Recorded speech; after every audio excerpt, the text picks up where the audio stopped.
I'm Lauren Monroe. I'm 36 years old, and my parents chose to spend $350,000 on my sister's engagement party instead of paying $98,000 to save my dying daughter's life.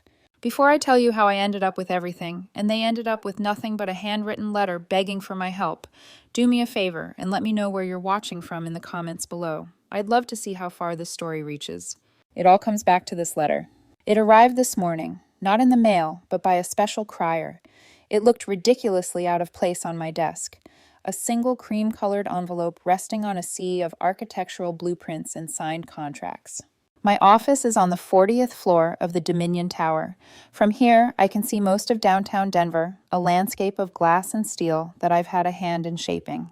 Just moments before the letter arrived, I was closing a call with Jonathan Reeves, the titan of real estate behind the new Northgate Tower.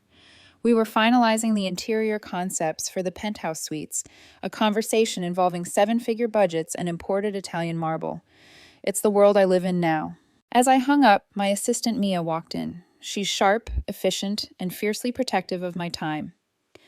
She placed the envelope on my desk with a certain reverence. "This just came for you, Lauren. The crier said it was personal and urgent," she said, her brow slightly furrowed with curiosity. She knows my life, my schedule, my business partners. This letter fit nowhere. "Thanks, Mia," I said, my voice even. I picked it up. The cardstock was thick, expensive. Then I saw the handwriting. It was my mother's. I hadn't seen it in 5 years, but it was as familiar to me as my own reflection. That elegant looping cursive taught in the finest schools, designed to adorn invitations and thank you notes. But looking closely, I could see a faint tremor in the lines, a subtle shakiness that wasn't there before. For a long moment, I just sat there holding it. My heart didn't race. My breath didn't catch. There was only a profound and heavy stillness. The kind of calm you feel after a hurricane has passed and you're left standing in the wreckage. The storm was over. This was just an echo. With methodical slowness, I slid the silver letter opener, a gift from Jonathan Reeves when we closed the Northgate deal, under the flap and sliced it open. The letter inside was brief, just a few paragraphs. It was a masterclass in my mother's particular brand of communication, a cocktail of guilt, feigned regret, and subtle manipulation. It painted a bleak picture of their current reality, the business gone, my father's health failing, my sister Monica adrift and penniless. It was all wrapped in the language of a victim, as if these were tragedies that had simply befallen them like a bout of bad weather. The final sentence was a plea, a raw and desperate request for my help. I read it once, then I read it again, dissecting the words. They were just words on a page. They had no power here. They couldn't reach the woman I had become. I folded the letter neatly, slid it back into its envelope, and opened the bottom drawer of my mahogany desk. My past lives in that drawer. Tucked away behind old design sketches and a worn-out leather tape measure is a small silver frame.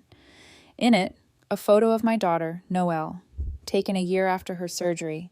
She's 9 years old, mid-laugh on a park swing, her head thrown back, eyes sparkling with a light I was terrified I'd never see again. Healthy, carefree, alive. I placed the letter from my mother beside the photo of my daughter, a ghost laid to rest next to a miracle. I closed the drawer, the quiet click sealing it in darkness. Turning my chair back to the window, my gaze went past the nearby buildings, fixing on the distant steel skeleton of a new skyscraper climbing into the sky, my project, my legacy. The letter was a relic from a life I had survived. A story that began long before my daughter's life was on the line. It was a story of a family where love was never given freely, only awarded to the winner. To truly understand the letter in that drawer, you have to understand the house I grew up in. It wasn't a home, it was a stage. My father, Stephen Monroe, was the proud owner of Monroe's Living, the most exclusive high-end furniture store in Denver. He sold $1,000 chairs to people who had houses big enough to get lost in. My mother, Claudia, was the unspoken director of our lives. She orchestrated everything, from the brand of wine served at dinner parties to the carefully curated family photos posted on social media. Their life's work was maintaining the illusion of perfection. But the problem with an illusion is that it isn't real. Behind the heavy oak doors, when the last guest's taillights had disappeared down our long driveway, the warmth vanished. The affection in our house was a finite resource, and it was allocated with brutal precision. It all flowed in one direction, to my younger sister, Monica. I learned this lesson in 1,000 small ways, a series of paper cuts to the soul. I remember one evening in 8th grade with perfect clarity. I was a quiet kid, more comfortable with numbers than with people. Math made sense. It was logical. I studied for weeks for my final exams, driven by a desperate need to earn a simple, good job from my father. I came home with my report card, my heart pounding. I'd done it, a perfect 100% in advanced algebra. I found my parents in the living room. My father was reading the Wall Street Journal, and my mother was flipping through a design magazine. "Hey, got my final grades, I announced, trying to sound casual. I handed the report card to my father. He glanced down at it, his eyes scanning the page before landing on the A+. He folded the paper and handed it back to me. "Good," he said, his attention already returning to his newspaper. "That's the standard we expect." My mother looked up from her magazine. "A plus. That's nice, Lauren. You did what you were supposed to do." And that was it. It wasn't praise. It was an acknowledgement that I had not failed. I stood there for a moment, the report card feeling worthless in my hand, and then quietly went up to my room. A week later, Monica came home, tossing her backpack on the floor. She'd passed her history class with a B+. That evening, it was an event. My father opened a bottle of sparkling cider he'd been saving. My mother baked a cake from scratch, decorating it with a triumphant "Way to go, Monica" in blue icing. "A B+ in history," my father boomed, raising his glass. "That's fantastic, sweetheart. I knew you had it in you. Such a tough subject." Monica beamed. "It was pretty hard," she said with a shrug, though I knew for a fact she'd crammed for the test the night before. I sat at the table, picking at a slice of cake I didn't want, watching them celebrate mediocrity as if it were genius. It was never about the achievement itself, it was about who achieved it. Monica was effortless charm. I was diligent effort. In their eyes, only one of those was worth celebrating. The pattern was set in stone. I learned to be self-reliant. I got a job bagging groceries at 16 to save for a car, while Monica was handed the keys to a brand new Jeep for her birthday. I poured all my energy into my schoolwork, my one escape. Architecture became my passion. I spent hours sketching, designing, creating worlds on paper that were orderly and beautiful. When I got my acceptance letter to a prestigious architecture program in Chicago, it was my ticket out. I told them during one of our formal family dinners. I laid the letter on the table. My father picked it up, read it, and set it down. "Chicago is a long way away," he said, a note of disapproval in his voice. "That's a tough field, Lauren. Very competitive. Are you sure you're cut out for it?" "We'll see, I guess," I said. "Well," my mother added, dabbing her lips with a linen napkin, "just do your best. Don't embarrass the family name." 2 years later, Monica, after barely graduating high school, decided to enroll in the local community college for a business degree. The announcement was met with elation. My parents threw her a massive going-away party, even though she was just moving to an apartment 20 minutes away.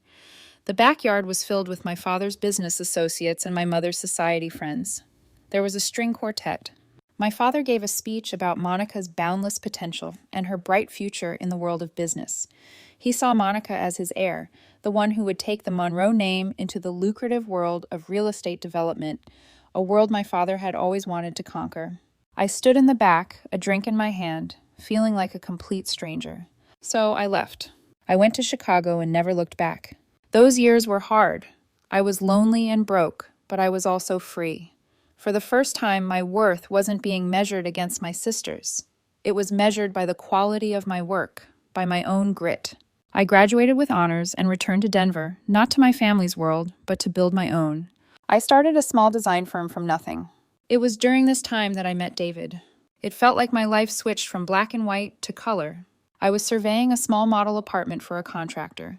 He was the electrical engineer, his brow furrowed in concentration as he mapped out the wiring for a smart lighting system.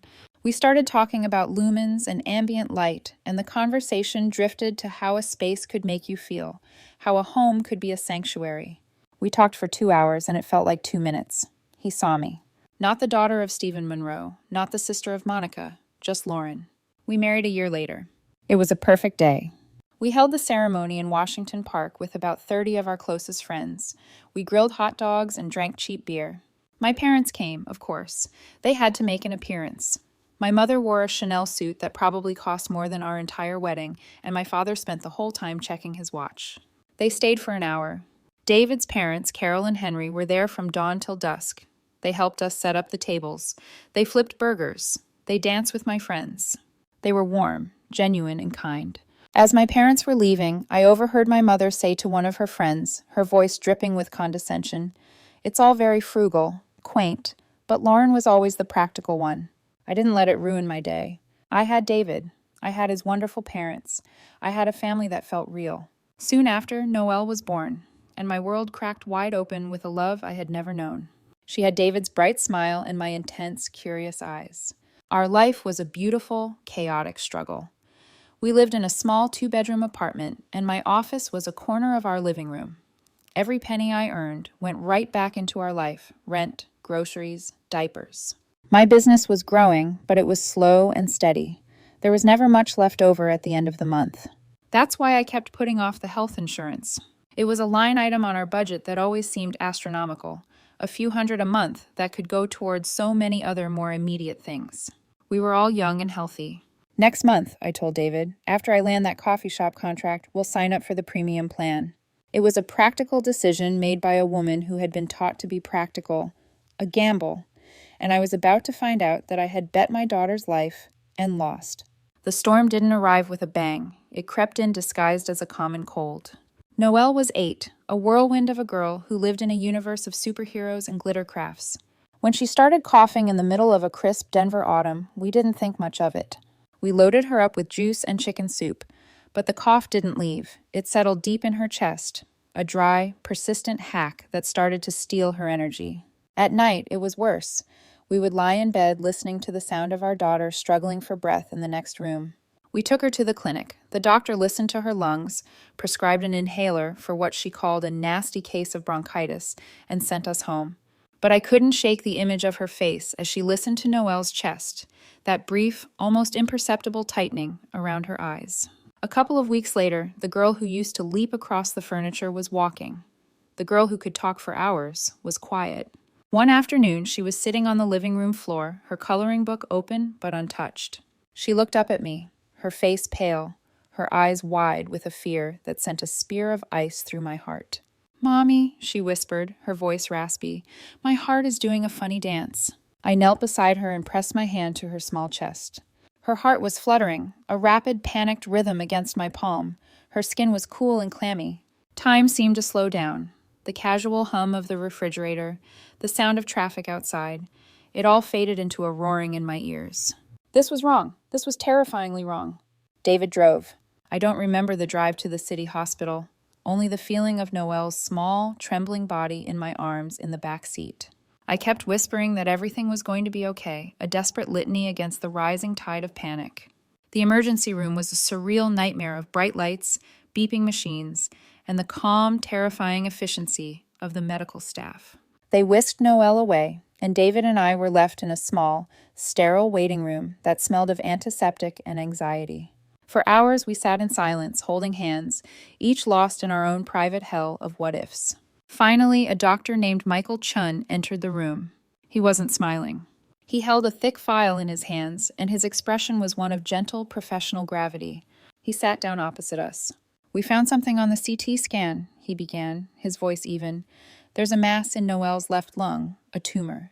The word hung in the air, sucking all the oxygen out of the room. Tumor. "We believe it's benign," Dr. Chun continued quickly, seeing the terror on our faces. "But its location is the problem. It's growing in a way that is compressing her main airway. That's why she's struggling to breathe. It's also beginning to put pressure on her heart. If we don't remove it, and soon, it could lead to catastrophic failure." My mind couldn't process the words. It was like listening to a language I didn't understand. David found his voice first. "So, surgery?" "Yes," Dr. Chun said.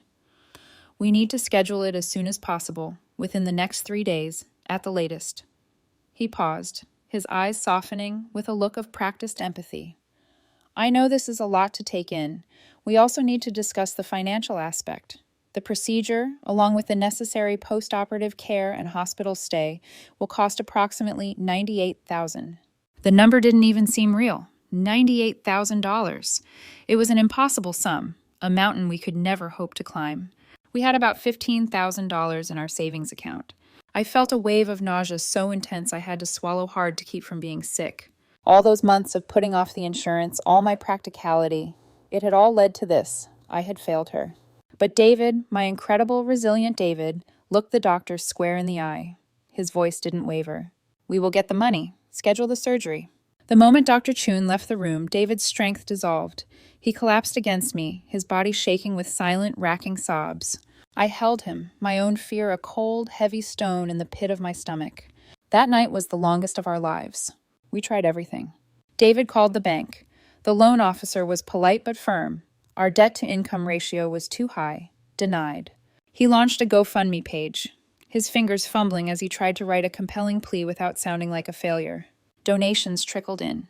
$20 here, $50 there, from kind friends. But it was a thimble of water against a forest fire. As I sat by Noel's bedside, watching the monitor trace the frantic, irregular rhythm of her heart, I finally broke. I couldn't watch my daughter suffocate while my pride kept me from making one last desperate call. I stepped out into the hallway and dialed my mother's number. She answered with her usual smooth, unruffled tone. "Lauren, it's nearly midnight. Is everything all right?" The words tumbled out of me, a torrent of fear and desperation. "Mom, it's Noel. She's in the hospital. She has a tumor. She needs emergency surgery. Mom, they said it's critical. We don't have the money. The insurance, it wasn't enough. We need help. Please, I'll pay back every single cent, I swear." There was a beat of silence. Not a compassionate silence, a cold, calculating one. Then she spoke, her voice laced with icy annoyance. "Oh, Lauren, this is just the most dreadful timing. Your father's 40th anniversary party is next week. The planning has been going on for months. The caterers are booked. The invitations have been sent. So many important people will be there. It would be an absolute nightmare to try and rearrange things now." I couldn't believe what I was hearing. "Party? Mom? I'm not asking you to cancel a party. I'm talking about your granddaughter's life." "And I am talking about our reputation," she retorted, her voice hardening, "which you seem intent on damaging. Honestly, Lauren, you are a grown woman. You should have had proper insurance. This is a consequence of your poor planning, and it is not our responsibility to fix it." "Poor planning," I whispered, my throat closing up. "She's 8 years old. She's your granddaughter." "Don't take that tone with me," she snapped. "I am very sorry to hear about Noel, but our hands are tied. We have obligations. We simply can't help." Click. She hung up. I slid down the wall, the phone clattering to the floor. It wasn't just a no, it was a judgment. My daughter's life had been weighed against the inconvenience of rescheduling a party, and the party had won. The next day, I drove to their mansion. I wasn't thinking clearly. I just had to make them see her, see the pictures, the scans. If they saw, they would understand. When I arrived, the driveway was already lined with luxury cars. It was a pre-engagement luncheon for Monica and her fiancé, Nathan, the son of a real estate tycoon. It was a strategic alliance, a merger of two powerful families. I walked through the front door and into a scene of clinking champagne glasses and forced laughter. I found my mother, resplendent in a silk dress, holding court. I pulled her aside. "Mom, please, just look at these," I said, my hands shaking as I held out Noel's medical file. She recoiled as if I were holding something dirty. "Lauren, you are making a scene. Put that away. You are embarrassing us." My father appeared, his face a mask of thunderous rage. "What is the meaning of this? You dare to bring your troubles to our doorstep, today of all days?" "She's your granddaughter," I pleaded, my voice cracking. "She needs $98,000 to live." Then Monica sauntered over, a smug, contemptuous smirk on her face. She sipped her champagne. "Wow, sis, seriously? You screw up and you expect the whole family to grind to a halt? This party, this engagement, this is my future. It's a little more important than your cash flow problem. Don't be so selfish." That's when my father delivered the killing blow. He looked me up and down, his eyes as cold and hard as granite. "That's the price of failure, Lauren," he said, his voice void of all emotion. "You chose to walk your own path against my advice. Now you deal with the consequences. Do not interfere with your sister's future." I looked from my father's merciless face to my mother's icy stare to my sister's cruel smirk. They weren't family. They were strangers. Strangers who would rather toast to a business deal than save a child's life. I turned and walked away. Every step out of that house felt like I was walking on broken glass. I got in my car and the dam finally broke. But the tears that streamed down my face weren't tears of grief. They were tears of pure, unadulterated rage. And in that moment, I made a vow. I would save my daughter. And then I would build a life so successful, so powerful, that one day they would have to look up at me from the ruins of their own shallow world. Returning to the hospital felt like returning to a different planet. The world of champagne and cold-hearted ambition was gone, replaced by the quiet beeps of machines and the sterile smell of reality. I walked into Noel's room, my heart a block of ice in my chest. David took one look at my face and knew. He didn't need me to say a word. He simply came to me, wrapped his arms around my waist, and held me. "Okay," he whispered into my shoulder, his voice fierce and steady. "It's just us then, so let's get to work." Those next 3 days were a frantic, desperate scramble against time. We became a two-person fundraising machine, fueled by caffeine and sheer terror. The first thing to go was David's truck. It was a beautiful old Ford he'd had since before we met. It had dents and scratches, each one with a story. He loved that truck. He posted it on Craigslist that night, and it sold the next morning for $6,000. He handed the cash to me with a grim smile, not a single tear in his eye. I went through our apartment like a whirlwind, seeing everything not as a possession, but as a price tag. The comfortable couch we bought together for our first apartment, the one where we binge-watched shows and rocked Noel to sleep, I sold it for $300 to a group of college kids. My drafting table, my primary tool of the trade, went for $500. Our television, our bookshelves, my old collection of vinyl records, everything. Strangers paraded through our home, picking over the artifacts of our life, haggling over $20 here, $10 there. A kind-faced woman who bought our dining room set asked gently, "Are you two moving somewhere exciting?" "Something like that," David replied, his voice impossibly cheerful. "A new beginning." Amidst the humiliation and the fear, there were pinpricks of light, small acts of breathtaking kindness that kept us from completely falling apart. Anna, my best friend from architecture school, called me. She was a single mom who taught music part-time. I knew she barely scraped by. "Lauren, I'm so sorry," she said, her voice thick with emotion. "I wish I could do more. I'm transferring you everything I've got in my savings." A few minutes later, a notification popped up on my phone, a Zelle payment for $500. I knew that money was probably her rent, her safety net. I cried right there in the hospital cafeteria. Then there was Travis. He was a junior designer at my firm, just a couple of years out of school, full of talent and ambition. He showed up at the hospital during his lunch break, looking awkward and shy. He handed me a crumpled white envelope. "It's not much," he stammered, avoiding my gaze. "I was saving up for a new laptop. It's $320. I think Noel needs it more." He shoved his hands in his pockets. "We're all rooting for her at the office." I was so choked up I couldn't form words. I just pulled him into a hug, this kind young man who owed me nothing. We raised nearly $30,000 that way. A patchwork of generosity from friends, neighbors, and even strangers who saw David's desperate posts on social media. It was a miracle, but it was also $68,000 short of what we needed. The deadline was the next day. I started seriously researching high-interest predatory loans online, the kind that ruin you for life. I felt the walls closing in, the air getting thin. That night, while I was frantically filling out a loan application on my phone, a long-shot memory surfaced. In the blur of late-night research, I had read an article about a developer named Jonathan Reeves, a maverick known for his focus on building healing spaces and community-centric projects. His philosophy had resonated with me. On a desperate, sleepless whim, I had found his company's website and sent an email to the general contact address. It was a Hail Mary pass. I didn't ask for money. I just wrote from the heart about my own design philosophy, how I believed good design could be a form of care, and attached my small portfolio. I never expected to hear back. The evening before the surgery was scheduled, our absolute final deadline, David's parents, Carol and Henry, came to the hospital. They looked tired, their faces etched with the same worry that lined our own. They brought a thermos of coffee and sat with us. Their quiet presence was a small comfort. I expected more words of encouragement. Maybe a check for a few hundred that I knew they couldn't afford. After a few minutes of quiet conversation, Henry cleared his throat. He looked at me, then at David. "Kids," he began, his voice raspy. He reached into his coat pocket and pulled out a folded document. He slid it across the small table. "We need you to look at this." I unfolded it. It was a real estate contract, a purchase and sale agreement for their house. My eyes scanned the page, but my brain refused to comprehend the words until I saw the sale price at the bottom, $136,000, and the closing date, today. I looked up at him, stunned. I don't understand. What is this? Carol reached across the table and took my hand. Her hand was warm, her grip firm. Her eyes were shining with tears, but she was smiling. It's just a house, Lauren, she said softly. It's just bricks and wood. We raised our son there. We have our memories. That's all that matters. We can rent an apartment. We'll be fine. Henry leaned forward, his expression earnest and fierce.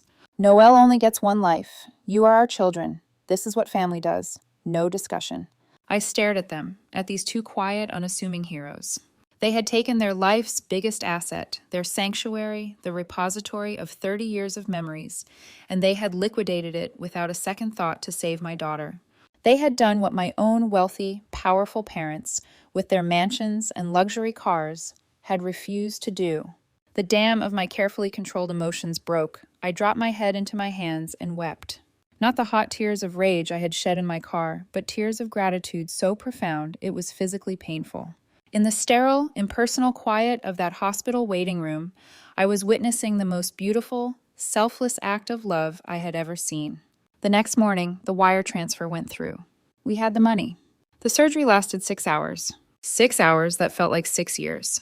We waited, David, Carol, Henry, and I, in a small, windowless waiting room where time didn't pass so much as it dragged, thick and cruel. Finally, the door opened.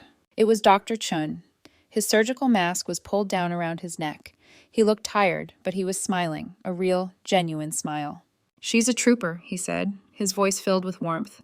The surgery was a complete success. We got the entire tumor. The prognosis is excellent. She's going to be fine. David and I clung to each other, our knees weak with relief. Over his shoulder, I saw Carol and Henry holding each other and crying silently. We had made it through the storm. Our girl was safe. And as I looked at the faces of my real family, I made a new vow, a silent one. I would spend the rest of my days making sure their sacrifice was honored, and that the people who had turned their backs on us would one day understand the true meaning of the word consequence. The 5 years that followed Noel's recovery were a study in transformation. The white-hot rage I felt toward my parents and sister didn't fade away. I learned how to use it. It became the coal that fueled my engine. It became the discipline that got me out of bed at 4:30 every morning.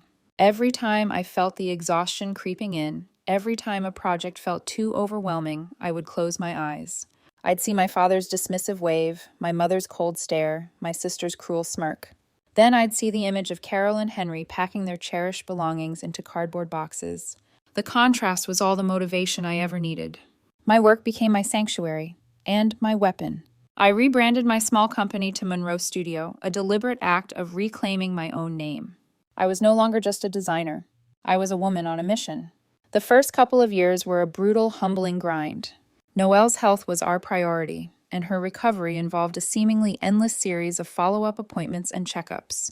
In between, I took any and every job I could land. I designed kitchens for suburban families. I chose color palettes for dental offices. I staged cramped condos for real estate agents. No job was too small.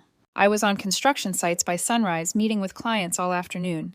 Then I'd go home to our small rental apartment, have dinner with David and Noel, and work until 2 a.m. at our kitchen table, sketching, drafting, refining. It wasn't a straight line to the top. I faced plenty of setbacks. I remember one project in particular, a small boutique hotel. I poured weeks into the proposal, crafting a concept I was incredibly proud of. I made it to the final round, only to get a polite email saying they had decided to go with a more established firm. The rejection was a gut punch. It cost me time and money I didn't have. For a moment, sitting in my cramped office, I felt that old voice of my father whispering in my ear, price of failure. But then I looked at a picture of Noel on my desk, and the fire came roaring back. I just worked harder. My reputation started to grow, not through flashy marketing, but through word of mouth. Clients praised my attention to detail, my integrity, and my ability to create spaces that felt deeply personal. The turning point came in the 3rd year, in the most unexpected way.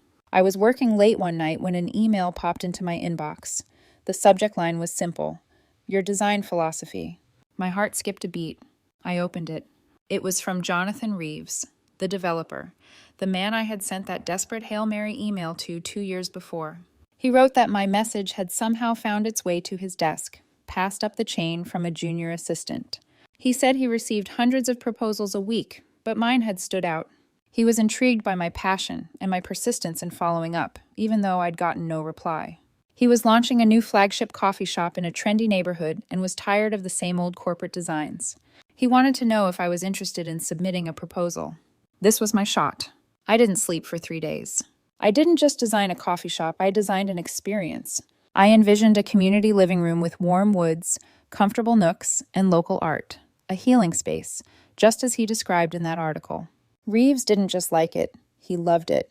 He said it was the most soulful proposal he'd seen in years. The coffee shop, the daily ritual, became a massive runaway success. It was featured in local magazines and design blogs. Suddenly, Monroe Studio wasn't just another small firm. We had a hit. That single project was the key that unlocked everything. The success of the coffee shop led to a contract to design a boutique spa for one of Reeves's associates. The spa won a prestigious regional design award, and that award led to the phone call that changed my life forever. It was Jonathan Reeves again. He was brief and to the point. "Lauren," he said, his voice booming with energy, "I'm breaking ground on my biggest project yet, an entire residential complex in the North End. I want your vision. I want Monroe Studio as the lead interior designer for the entire development." It was the kind of contract that builds legacies. By the 5th anniversary of Noel's surgery, the world was a different place. Monroe Studio was a force to be reckoned with. We had a stunning full-floor office in the Dominion Tower, a team of 12 brilliant, hungry young designers, and a waiting list of high-profile clients. I had built a fortress of success around my family, a wall so high and so strong, I thought no ghost from the past could ever penetrate it. I finally felt like I could breathe. But I always knew they were out there watching, and I had a sense that our story wasn't over. A final reckoning was coming. I just never could have predicted the form it would take. The first tremor came on a Tuesday morning. My phone buzzed with a call from a number I hadn't seen in 5 years. My mother. I stared at it until the buzzing stopped, a cold, familiar dread coiling in my gut. I let it go to voicemail. The message she left was brief, her voice tight with a force, unnatural warmth. "Lauren, darling, it's your mother. Please call me back. This is very important. It's about the family." I deleted it. An hour later, my direct office line rang. Mia, my assistant, patched it through to my desk. "Lauren, I have a Monica Monroe on the line for you. She says it's a family emergency." "I'm in a meeting all day, Mia," I said, my voice flat. "Take a message." The message Monica left was a frantic, rambling mess about needing to talk, how things had gotten bad. I deleted that too. The final attempt was the one that got through. It wasn't a call or a text. It was a formal email sent to my company's general inquiry address, a clear sign of their desperation. The sender was Stephen Monroe, CEO of Monroe's Living.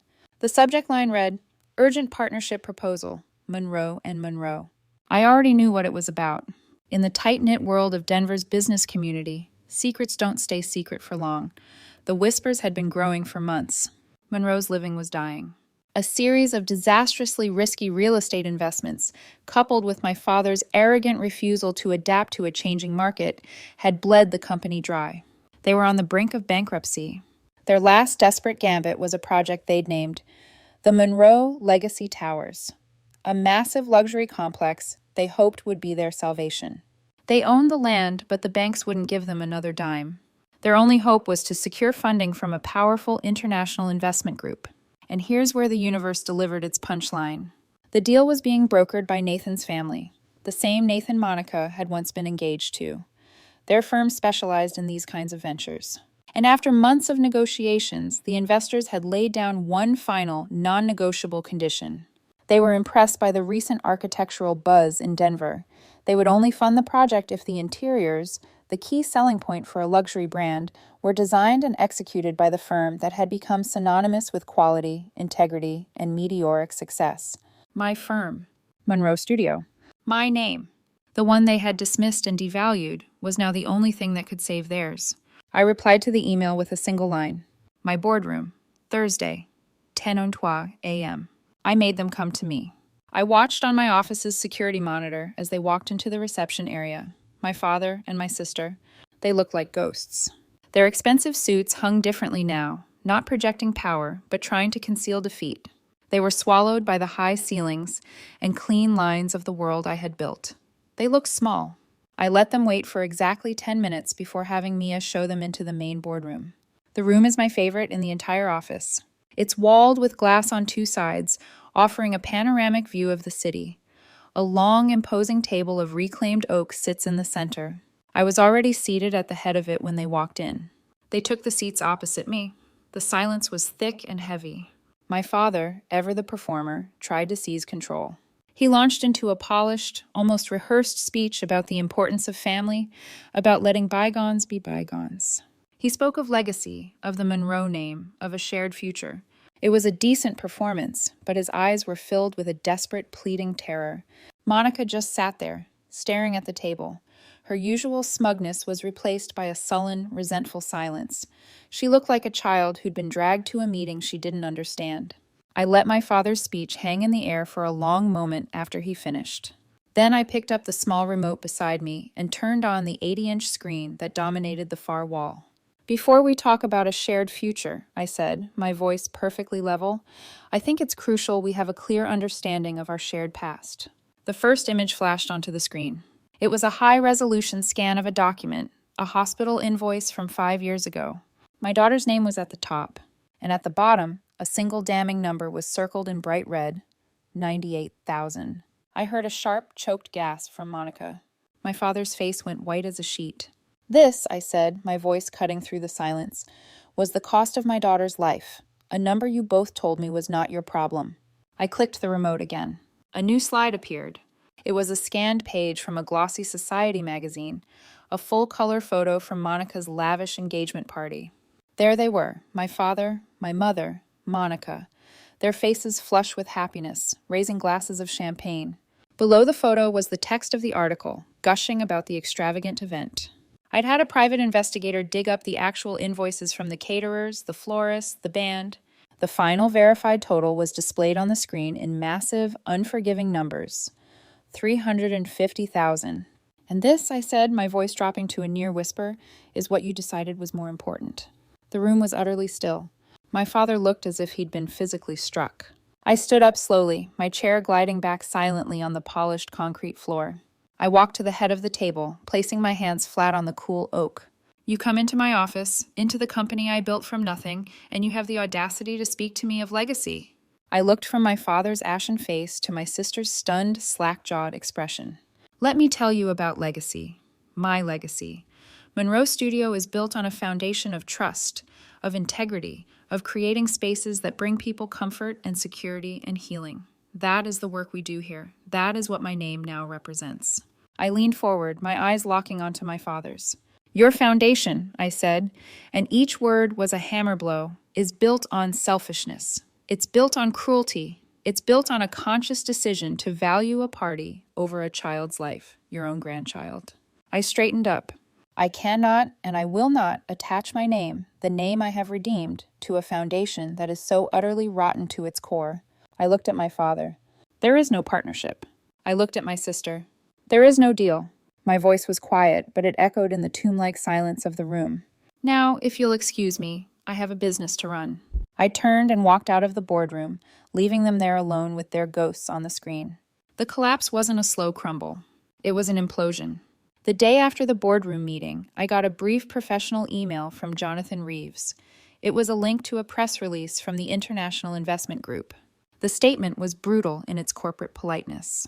It announced the immediate and permanent termination of their interest in the Monroe Legacy Towers project, citing a fundamental misalignment of brand values and a lack of confidence in the project's leadership. Later that day, I got a call from an old acquaintance who ran in Nathan's social circle. The gossip was already flying. Nathan himself had delivered the news to the investors after my meeting, and then he'd called off the engagement. It wasn't an emotional breakup. It was a corporate execution. He had told Monica, his voice as cold and clear as ice, "My family's name is its most valuable asset. We cannot afford to have it associated with the kind of personal and financial liability your family represents. The engagement is off. The business relationship is terminated. Do not contact me again." It was the ultimate irony. She had been abandoned for the same reason they had abandoned me. It was a bad look. It threatened the illusion. Without the investors, the last pillar holding up my father's crumbling empire gave way. 2 weeks later, the headline flashed across the bottom of the 24-hour business news channel I had on in my office. Monroe's living files for Chapter 7 bankruptcy ceases all operations. I watched the words scroll by and felt nothing. Not triumph. Not satisfaction. Not even a shred of pity. I just felt a quiet finality. A long, painful chapter of my life had finally, definitively ended. My focus shifted completely. The past was settled. Now it was time to build the future and to honor the people who had made it possible. My success felt hollow unless it was shared with those who had propped me up when I was at my lowest. The first person I called was Anna, my friend from college. She came to my office looking just the same as she always had. Kind eyes, a warm smile, wearing a comfortable, slightly frayed cardigan. We talked for a while about our kids, about life. Then I slid an envelope across the desk. "What's this?" she asked, brow furrowing. "Open it," I said gently. She pulled out a cashier's check made out in her name for $50,000. She gasped, her hand flying to her mouth. "Lauren, no, I can't. I couldn't possibly." "Anna," I said, my voice thick with emotion, 5 years ago, you gave me $500 that I know you couldn't afford. You gave me everything you had. You never asked for it back. You never even mentioned it." I leaned forward. "Do you have any idea what that meant to me? What it meant to David? This isn't a loan. It's a thank you. Go open that music school for underprivileged kids you always talked about. Go change some lives." She broke down in tears. We just sat there for a moment, two old friends, one of us finally able to repay an unpayable debt. My next visit was to Travis. The brilliant young designer was no longer a kid. He was a cornerstone of my firm. I called him into my office. "Travis," I began, "do you remember 5 years ago, you came to the hospital and gave me an envelope with $320 in it?" He flushed, looking down at his shoes. "Yeah, of course. You said it was your laptop money. Did you ever get that new laptop?" He grinned, eventually. "Good," I said, sliding a thick brochure across the desk. It was for the top-ranked graduate program in architecture at my alma mater in Chicago. "Because you're going to need a good one. You're enrolled for the fall semester. Full scholarship, plus a living stipend, all covered by the company." He stared at me, stunned. "You have a gift, Travis," I said. "I want you to go sharpen it into something legendary." The joy on his face was the kind you never forget. But the biggest debt remained, the one I could never truly repay. Carol and Henry, my real parents. They were happy. They loved their little rental apartment. And more than anything, they loved having us and a healthy Noel just a few minutes away. But I saw the way Carol would sometimes look at a photograph of her old rose garden. I heard the wistful note in Henry's voice when he talked about the workshop he used to have in their garage. Months earlier, I had quietly hired a private investigator, just to keep an eye on their old house. As fate would have it, the family who had bought it was being transferred out of state. They were preparing to list it. I had my investigator approach them with an offer they couldn't refuse, 30% above the highest market appraisal, all cash, close in 10 days. It was a done deal before the for sale sign ever touched the lawn. For the next 2 months, Monroe Studio undertook its most important project, a secret operation. My team, sworn to silence, worked tirelessly. We didn't want to change the house they loved. We wanted to restore it. We put in a beautiful modern kitchen for Carol, with a big farmhouse sink and a professional-grade stove. We rebuilt the garage into a dream workshop for Henry, with custom cabinetry and perfect lighting. We redesigned the back porch, turning it into a beautiful sunroom overlooking the rose garden, which we had professionally replanted. On Carol's birthday, I told them I was taking them out for a fancy dinner. I drove. As I turned onto their old, familiar street, Carol looked at me, confused. "Lauren, honey, the restaurant is the other way." "I know," I said, smiling. "We're making a quick stop first." I pulled into the driveway of their old house. The porch light was on. The rose bushes were in full bloom. I turned off the engine and looked at them. Their faces were a mixture of confusion and dawning, tearful realization. I took a set of keys from my pocket. Attached was a small custom-made silver tag. It was engraved with one word, home. I placed the keys in Carol's trembling hand. "Welcome home, Mom. Welcome home, Dad," I whispered. That night, we didn't go to a fancy restaurant. We sat on the floor of their living room, eating pizza out of the box, surrounded by the ghosts of 1,000 happy memories and the promise of 1,000 more. And in the warmth and light of that house, a home bought not with money, but with love, I felt a peace I had never known. And so we come back to this morning. After my family had gone home last night, after the echoes of our laughter had faded, I sat alone in my office for a long time. The city lights twinkled below, a sea of infinite stories. I opened the bottom drawer of my desk and took out the cream-colored envelope. The elegant handwriting seemed to mock me from a life I no longer recognized. I carried it from my office, walking through the quiet, darkened studio where so many dreams were being sketched into reality. I went to my private study at the back, a room I had designed for quiet reflection. It has a fireplace built from fieldstone and reclaimed timber. It's the kind of space where clarity lives. I stood before the empty hearth for a long time, the letter weightless in my hand. I reread the words one last time, my mother's words. They spoke of regret, but what I read was regret for consequences, not for actions. They spoke of hardship, but it was a hardship they had authored themselves.